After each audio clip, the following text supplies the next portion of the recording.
Lenovo unveiled a head-turning concept laptop, the ThinkBook Transparent Display Laptop Concept, at the Mobile World Congress 2024.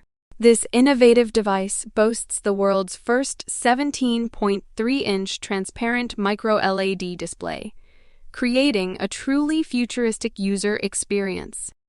Imagine a laptop where the screen seems to vanish, replaced by a clear view of your desk or surroundings, while still displaying applications and content. That's the magic of the ThinkBook's transparent display. But the transparent screen isn't the only trick up this concept's sleeve. The detachable base is also transparent, and instead of physical keys, it utilizes projected keys onto a smooth glass surface.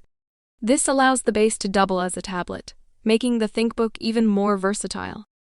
While Lenovo has made it clear that this is a concept device with no immediate plans for mass production, it serves as a fascinating glimpse into what future laptops might hold.